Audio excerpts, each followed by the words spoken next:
All right, the court is calling 2024 CR 5219 and 2024 CR 5218, State versus Renee Camaro. Can I have parties announced? Jason Garahan for the state. Marissa Giovanco for Mr. Camaro. And are you Mr. Camaro? No. Counsel, in each of the cause numbers, have you received all discovery and did you review it with your client? I believe I have, and I did. In each of the cause numbers, the court will find that the state is in compliance with discovery. In each of the cause numbers, Mr. Camaro, did you review the true bill of indictment with your attorney? Did you understand it? Okay, pause right there. This is where the defendant, Mr. Camaro, confirms he's read and understood the formal indictment. But let's be honest, how many defendants actually read that thing front to back? Let us know in the comments.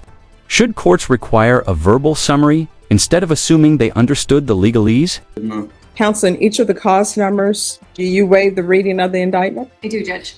State, and the cause number ending in 19, are you proceeding on the indictment as presented? And Judge, I believe that's the felony murder. It's the aggravated robbery. Okay, yes, Your Honor. We're proceeding on count 1 and count 2 in that indictment. And then in the cause number ending 218, are you proceeding on the indictment as presented? No, Your Honor. We're proceeding with count 1, the murder charge, and waiving count 2 and count 3. Any objections? No, Judge. In each of the cause numbers, did you review the court admonishments with your attorney? Did you understand it and sign it in all the appropriate places? And boom, here comes the wait. The judge just laid out that Mr. Camaro is staring down a possible life sentence. That's 5 to 99 years. Imagine hearing that number out loud in a courtroom. What would go through your mind? In the cause number ending in 19, you're charged with the offense of aggravated robbery in counts 1 and in count 2. In cause number ending in 18, you're charged with murder.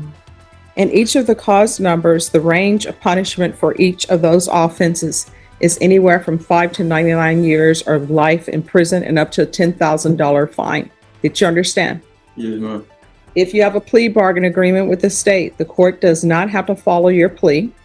If for any reason the court does not follow your plea and gives you more than you bargained for, the fact that you entered a plea will not be used against you and you will be allowed to withdraw your plea. Did you understand? Yes. In each of the cause numbers, you have a right to a jury trial. You have a right to remain silent. You have a right to have your attorney confront any witnesses that the state would call to testify against you. Do you understand? Yes, ma'am. This is crucial. He's waiving his right to remain silent. In a trial, silence is protection. But with this plea, he's stepping into the spotlight. It's a huge shift, and not everyone realizes the legal impact until it's too late. All right, so do you understand by entering this plea, you're giving up your right to a jury trial? Yes. Do you understand by entering this plea, you're giving up your right to remain silent? So, Yes. for example, if you were to go to a jury trial, the state could not call you to testify. Do you understand? Yes. All right, because you're entering into a plea, you can be called as a witness because you're giving up your right to not be called or your right to remain silent. Do you understand? Yes. Okay. And do you understand you're also giving up your right to have the state call witnesses to seek to prove that you're guilty beyond a reasonable doubt? Do you understand that? Yes, ma'am. And so in doing that, you're giving up your right to have yourself or your attorney question any witnesses that the state would call. Do you understand? Yes. Counsel, has your client been able to provide you with any defenses? Yes, Judge. Do you believe he has a rational as well as a factual understanding of the charges against him? I believe he does. Do you believe he's currently competent and was legally sane at the time of the offense? I believe so, yes. Mr. Camaro, has anyone threatened you? Now this part is intense. We hear the court confirm the sentence recommendation, 20 years, with an affirmative finding of a deadly weapon. It means Mr. Camaro must serve at least 10 years flat before he's even eligible for parole. No good behavior shortcuts here. Coerced you or placed you in fear to get you to enter this plea? No, ma'am. Anyone promise you anything other than the plea? No, ma'am. Are you satisfied with the way you've been represented? Yes. Are you a U.S. citizen? Yes, ma'am. All right. In each of the cause numbers, the court will find that defendant has knowingly and voluntarily waived his right to jury trial. In each of the cause numbers, did you review the plea bargain page with your attorney Yes. Did you understand it? Yes. All right. And the cause number ending in 19, according to your plea, the state is proceeding on counts 1 and 2. They're asking that your punishment be assessed at 20 years in the prison. There's an affirmative finding of deadly weapon. There are no applications. This case will run concurrently with 2024 CR 5218. And they are taking in consideration 2025 CC 005805.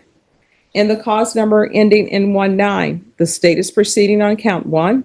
They're asking that your punishment be assessed at 20 years in the prison.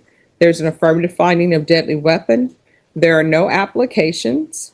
And this will run concurrent with 2024 CR 5219. Thank you. And they're taking in consideration 2025 CC 005805. Did you understand that to be the plea? Mm. So according to your plea bargain agreement, in each of these cause numbers, the state is requesting that you serve 20 years in the prison. Do you understand? And do you understand with the 20-year sentence and an affirmative finding of deadly weapon? So what exactly is a stipulation? It's a legal shortcut. Mr. Camaro is basically saying, yep, what's in those documents happened. No witnesses, no courtroom drama, just paper evidence. It fast-tracks conviction. But was that a smart move or desperation? You're not eligible for parole until 10 years are served flat, which means 10 years day for day. Do you understand? Yes, ma'am. Did you understand that to be the entirety of your plea? Yes, ma'am. Defense, Yes, Judge. state. It is, Your Honor. All right. Did you review the waiver of appeal paragraph with your attorney? Did you understand it and sign it in both places? Yes, ma'am. Did you understand by signing that you're waiving your right to appeal? The only items that can be appealed are pretrial motions that your attorney has filed and that we've had hearings on, and I've made a ruling on those motions. Did you understand? Yes. Counsel, have there been any such motions? No, Judge. Then in each cause number, the court will find that the defendant has knowingly and voluntarily waived his right to jury trial and that the defendant understands the nature of the plea bargain agreement and the defendant understands the exact plea bargain that has been reached with the state. Is there anything that you do not understand that I've spoken to you about so far? No. All right. Then in 2024 CR 5218 to count 1 murder, how do you plead? Guilty, not guilty, or no contest? And then in 2024 CR 5219 to count 1 of aggravated robbery, how do you plead? Counsel. And to count 2 of aggravated robbery, how do you plead? State any evidence to support the defendant's plea. Yes, Your Honor. In each of the indictments, State Exhibit number 1 with all of its attachments. Judge, I have gone over those with my client and we have no objections. All right.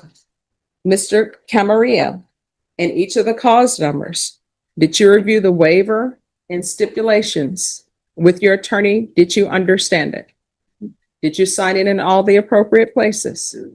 So what stipulations are you're agreeing that's what in the documents you're saying that's what happened. Do you understand? All right. So again, you can have a jury trial. At the jury trial, the state would present witnesses. Your attorney would have a chance to cross-examine those witnesses. Do you understand? With these stipulations that you're agreeing to, the state is not going to call any witnesses. Do you understand? Yes. So the court will be making a ruling on whether or not the state has produced enough evidence to find you guilty of each of these counts beyond a reasonable doubt by reviewing what the state has presented in the waivers and stipulations. Do you understand?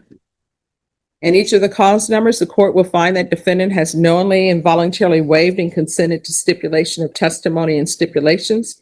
Court will accept into evidence State's Exhibits 1 and attachments, and the court will review the same.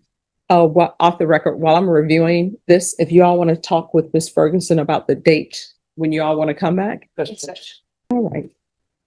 After reviewing State's Exhibits 1 and attachments in each of the cause number, the court will find that there's sufficient evidence to find you guilty, and the court will find you guilty in each count. All right. With regard to sentencing, Yes, Judge. Just a little snafu in that. Next week, I know that Zoom may not be available. No, it will not. Let me ask you, do y'all think they'll be able to Zoom sometime in this week or no? I checked into that, Judge, and they're not available Thursday, Friday. And so I mean, Are they available tomorrow? I can check on that. There it is. The judge locks in 20 years. And notice, it's running concurrently, meaning multiple charges are being served at the same time, not stacked. It's actually a break for the defendant if it were consecutive. Let's just say, I mean, if you give me a moment, I can Yes. call. Otherwise, it'd be, I think, June 30th, because I know that defense counsel's in trial the following week. But if you give me a Yeah. second, I can call. Okay. Okay. All right, just have a seat. We're going to see when we can do